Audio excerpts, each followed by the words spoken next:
आजोई पड़ी तोरे भाई के आज नगो हमन बिगे महुआ आजोई पड़ी तोरे भाई के आज नगो हमन बिगे महुआ आज अरे बेस्ते बनाना रे गाना ला चलाना रे भाई आगे देख कैसे साड़ी माँ नगो हमन भाई के मोरे पाड़ी माँ नगो हमन भाई के मोरे पाड़ी माँ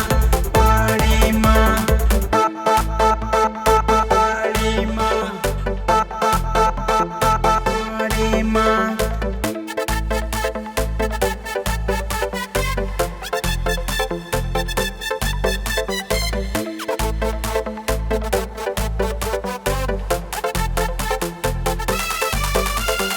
पार्टी साटी शुरू करा बे मोर सबको फ्रेंड आहे गाना ना चला दे मोर जे अभी यूट्यूब में छाए मनोज भाई सबके मुंह में आए हैं जलने वाला जलेबे तोर भाई नाम कमाए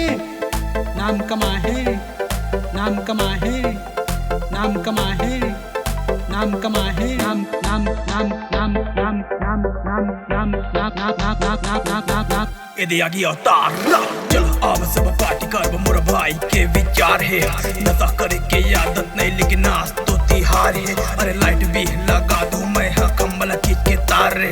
बजाए गलो मुला आते बजा दूं गिटार रे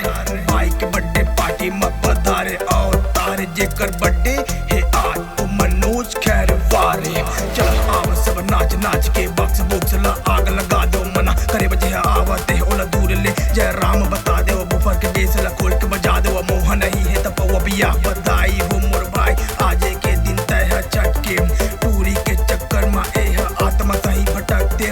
दुनियादारी छोड़ दे ककरो भी नहीं ककरो वाट के बधाई तोला आए भाई आज के दिन तय चटके हैप्पी बर्थडे आजोई पड़ी तोरे भाई के आज नगो हमन बिगे महुआ आज अरे आजोई पड़ी तोरे भाई के आज नगो हमन बिगे महुआ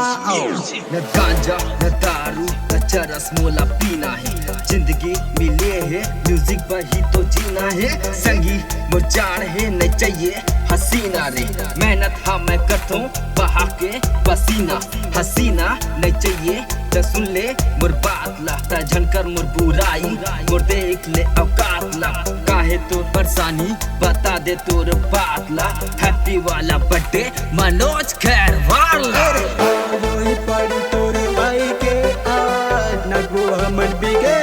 महुआ आज अरे आजोई पड़ी तोरे भाई के आज नगो हमन बिगे महुआ आज अरे बेस्ते बनाना रे गाना ला चलाना रे भाई आगे देख कैसे साड़ी माँ नगो हमन भाई के मोरे पाड़ी माँ नगो हमन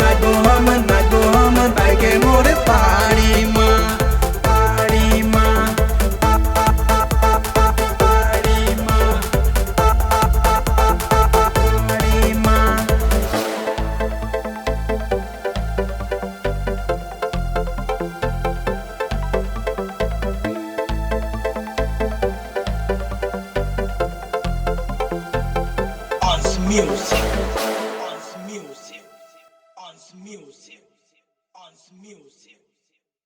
music.